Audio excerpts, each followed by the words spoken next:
Right, hey guys, how are we doing? Back with another video from Nuktaku, going through the back catalogue and found OP villains could be awesome, but are usually pretty boring. I thought I had already checked this one out, but it turns out I haven't.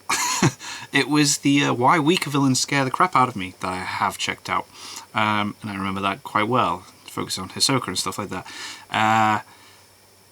Let's just get into it. Let's see why OP villains, because they are sometimes OP villains are boring. Villains or extreme overdog antagonists could overdogs. Be some boringly written characters. There we go. Yeah, they're boring. On yeah, the flip they side, can be. when they're done right, it's massively awesome. But it's an insanely tight rope to tread across between an overpowered badass and an overpowered crybaby. Ooh, yeah, like, woe is me, I'm so sad, must destroy the world.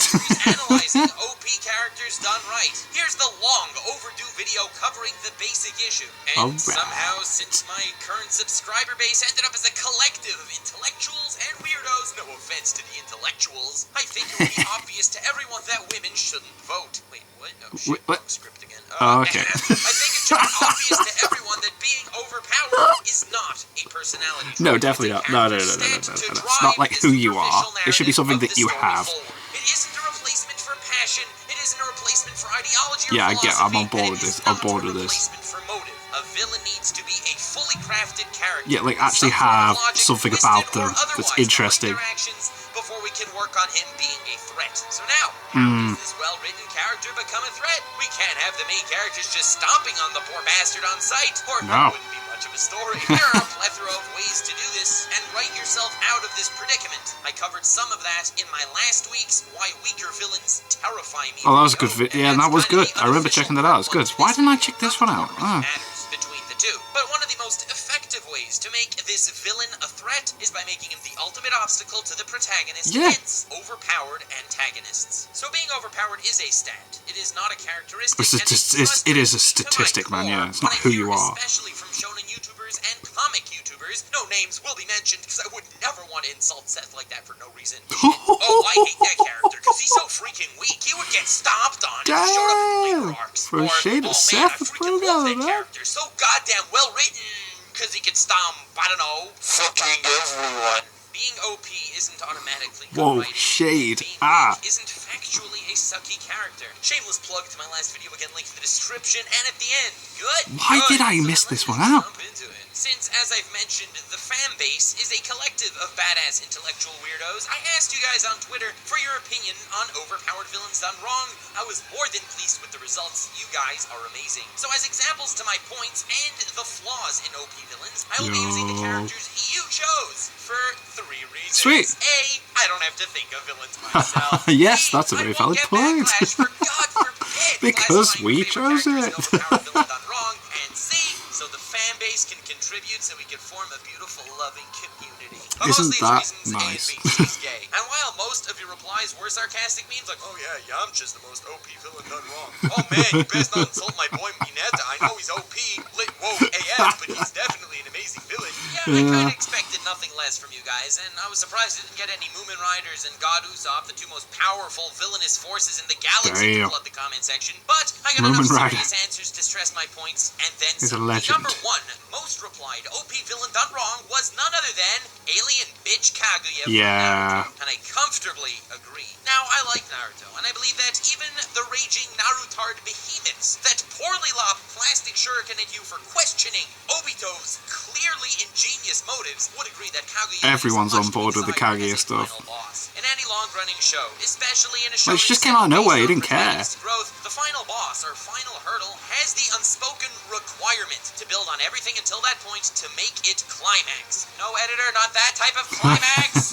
God, what is with you people? Weirdos. The climax of the story. Speaking of climaxes, no editor, I'm working out a theory on the final climax of One Piece, and I firmly believe I'm correct, and there won't be a Kaguya, even though I'm of the belief that the final opponent wasn't even introduced yet in the series, and it'll be amazing regardless, because no matter how much lore you set up after the fact, all the writing that goes into a world, and especially into a final antagonist in a shonen setting, needs to expand upon the subconscious storytelling in the mind. Definitely, don't just throw in an OP person for no reason.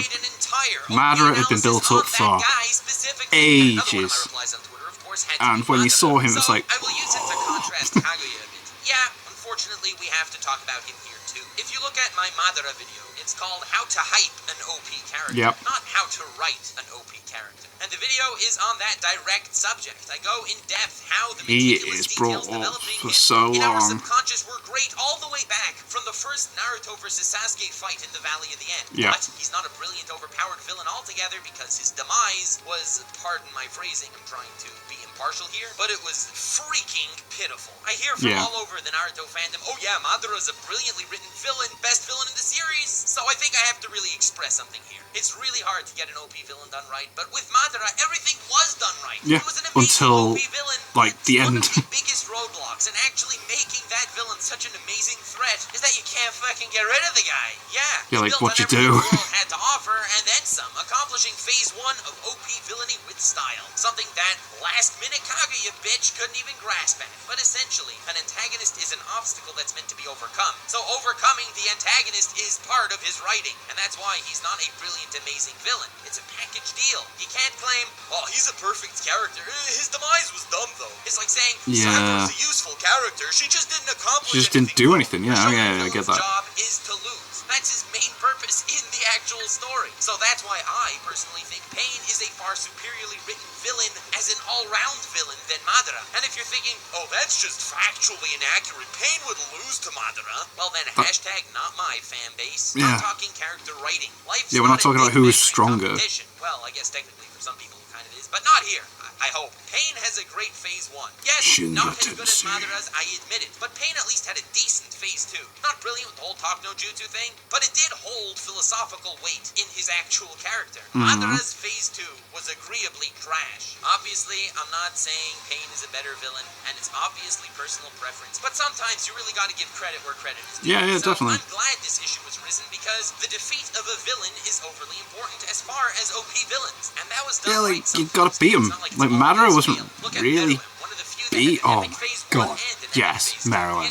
Hunter x Hunter. Do not want to take the Hunter x Hunter approach with Marilyn because the brilliance of his death was his ideological development. But once we're on Hunter x Hunter, he grew so much as a character, man. Wicked phase 1 and phase 2, by even conventional circumstances, losing to a main character was freaking brilliant. I'm doing the whole video on it. But a little more on OP villains that actually do it well a little later. Another thing you guys mentioned on Twitter was Aizen, the smuggest motherfucker ever. Aside from his henchman, Geen. God, I love Geen. That was class. Underappreciated little bastard. But back to Aizen. His introduction in the Soul Society arc was one of the most epic villain intros ever. Hell yes. I slicked my hair back. I'm a bad guy now. But it came completely out of left field. Totally opposite than Madara. Of course he's getting his own OP analysis. But what he actually did in the narrative past that Soul Society arc was slightly disappointing. Because again, if you build up an epic villain, we expect an epic finale. But even more than that, we expect him it was to be kind of more disappointing. than from his introduction alone. When he fled the Soul Society, his genius, cunning, and mystery were embedded into all of our minds as his most prominent character traits other than just being powerful. He planned all of this from behind the scenes for how long now?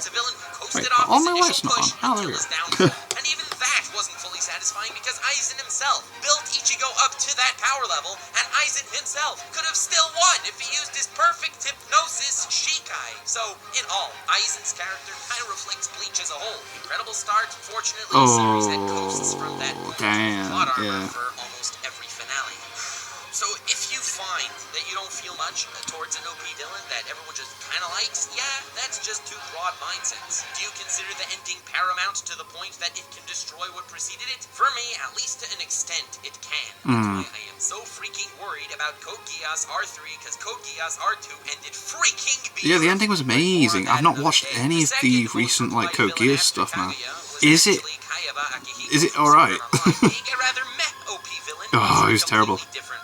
And that's because, aside from his being all-powerful and scary, the bastard made zero conceivable sense. This is the largest group of OP villains done wrong, and these are the villains that aren't just bad from the get-go. We're always expecting something to maybe give them a boost, but that something just never comes. It's not always the finale that sucks. In fact, sometimes their defeat is done brilliantly, but no matter how good Phase 2 is, if Phase 1 being creating the threat is a flop, well then the whole villain is going to be kind of floppy. Why did you care afterwards? Was a good example of that. He had debatably a good final battle that I can argue on its behalf, plot armor and all, but not right now, because it was a pretty touching scene if you're not trying to hate it, which a lot of people seem to do. Yep. Trying to hate media Really do hate it. is the saddest, stupidest thing ever, but it really had a solid twist reveal that was revealed relatively poorly. If written slightly differently, that It could have been better.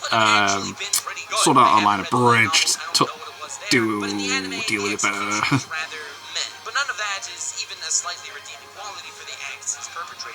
He's killed thousands, captured thousands more, and for what? We don't know. He doesn't even know either. He just seems like a chill dude, not a crazy sociopath. He just killed thousands of people for no reason. The abridged version does go for, like, it's stupid, but they give a much better reason for it. So that he's admired, and at floor 100 becomes the villain, and then give them a shot at victory. Why? Absolutely none of what he does makes any logical sense, and assuming he's just crazy, or just has a god complex, that's why he's doing it. Which, by the way, is not a good reason, unless, like, yeah, it just doesn't come across as that though either, does it? It's just like, I don't know. None of those two can even be the excuse. Actions do not meet up with his reasoning, even that weak reasoning. And in this category, I got so many replies saying, oh, every bad guy in Fairy Tail. Fortunately, for the most part, you are correct. I don't know about Zeref or Acnologia yet. Disclaimer, I have yet to read the manga. However, I asked a friend I love this, because, like, nowadays, it's Fairy Tail's amazing, you don't understand it, which I do want to check out. I do want to check out the No One Understands Fairy Tail video. Not talking about those two, but looking at the Dark Guild bosses, or the arc villain in every arc, they're for the most part pretty pathetic if you even slightly study any of their characters. Their entire being just crumbles, because they are just an opponent to overcome. They either attack They're just an obstacle. Fairy Tail has to attack them because that's their mission. But regardless of all that, looking at most of those villains individually, they have opaque ideology. For the most part, they're completely motiveless, let alone Phase 2, because at the end of almost every major arc, it involves Natsu getting a transient plot boost to beat them, which in itself is an all too I did get that kind of, like, feeling. I watched the first, like, couple of seasons of Fairy Tail, and I was just like, right, okay. Just a wee bit too much. I see you smug Dragon Ball fans over there, smiling because they didn't insult Dragon Ball yet, but they already talk shit on Naruto and Fairy Tail. Well, this applies to Dragon Ball too. Maybe not as badly, but it exists. Now, there are a lot of villains that I actually like in Dragon Ball. Like, let's take Frieza. Right, okay. He's a fascinating character. He's class. I will have to make a video on him eventually, individually, since no one seems to get his character, at least from what I've seen on YouTube. The Dragon Ball villains I only end up liking after their respective villain arc is over, where they're no longer considered overpowered. While they're overpowered, some are definitely better than others, but I don't think even anyone, even the hardcore Dragon Ball fans would disagree when I say Final Boo and Zamasu were utterly slaughtered in this regard as far as an anime villain done right, by any stretch of the imagination. So now let's take a peek at OP antagonists that I actually like, and that actually don't boof these points. Let's again look at Hunter x Hunter and how it treated Meruem. Developed as a different species entirely, with an entirely different ideology and outlook on reality, he viewed humanity as we Is this view JoJo's livestock. music? No, not the vegans. Vegans are superhumans, but us normal people. No offense to vegans, you're normal too in your Kira's own way. music. But I'm being wrong on himself this. as a dominant species. His tale was his philosophical growth from his state of mind of a monster to the state of mind of a human, and his defeat wasn't a plot armor cop-out either, but it was a realistic countermeasure taken against him, and he's my all-time favorite anime Meruem's example of an amazing. OP villain My God. done right, because his story is not the conventional route like most flawed No, it's really villains not. He has his Phase 1 and his Phase 2. He's an obstacle to the protagonist, but he's not taken out by chugging plot juice. Now, as far as Crollo, Lucifer,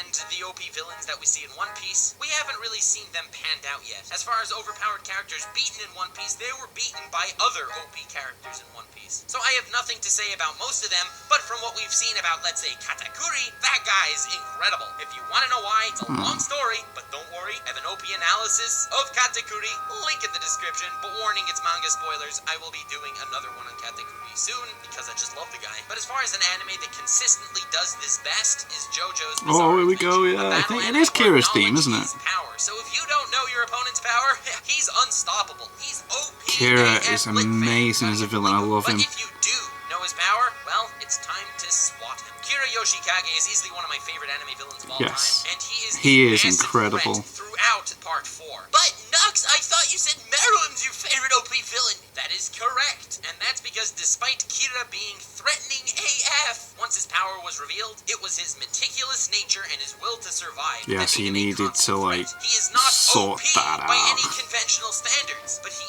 is. Yeah, the overpowerness goes away, Not innit? cover him as Then a it's just like subreddit in another sneaky, video kind of because like. I have a broad yeah. spectrum of criteria for that series, and I love that series, so he will be getting spotlight as well as other awesome OP characters, villains, or heroes. Feel free to check him out and subscribe. But in all, whether I'm introduced to an overpowered villain, the first thing I think of is, holy shit, there's no way in hell the good guys are gonna beat him! Or her. Let's not forget to include the women's piece before we're There are women bad guys, and that thought is a good thing. I'm supposed to have that exact thought process in mind. The purpose of an overpowered villain is to make me worry for the poor defenseless heroes. But more often than not, they can't answer my question, and the heroes should have lost. And I find myself upset that the heroes actually won. Power of friendship, plot armor, new final Power forms for your of hair and friendship can be eyeballs. awesome. Don't cut it. There's no logical way for that villain to lose. They wrote themselves into such a great situation, they can't even write themselves out of it. Maybe I'm just cynical at this point, but it's my constant experience with this form of villains. It was the downfall of brilliantly introduced characters like Madara and Aizen,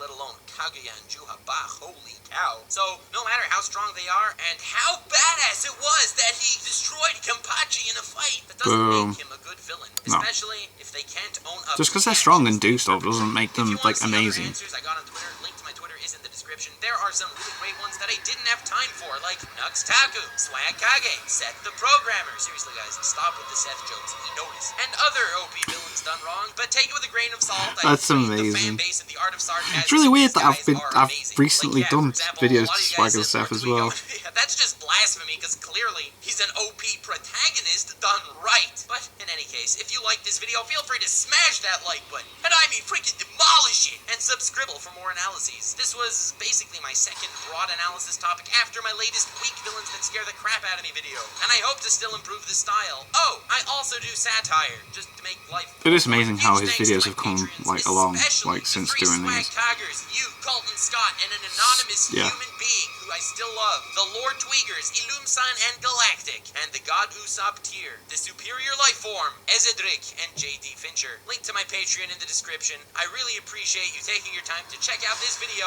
I love you guys. Stay weird, fam.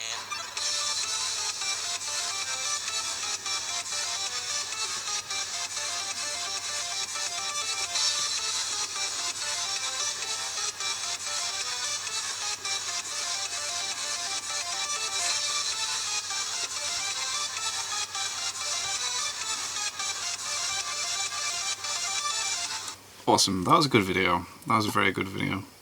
And still a few more Nux Taku videos I want to check out. Very valid points made. Madara was boss, but yeah, he didn't get the finish. It's like, you gotta have that whole package, man. You gotta have the whole package. Madara was awesome, but you didn't get the end. It was taken away. And it was just like, But anyway, thank you guys very much for watching. What do you guys think of that? What do you guys think of this? Click like, subscribe, and leave comments down below. Let me know what I should watch and discuss in future videos. I'll see you guys. See you guys next time.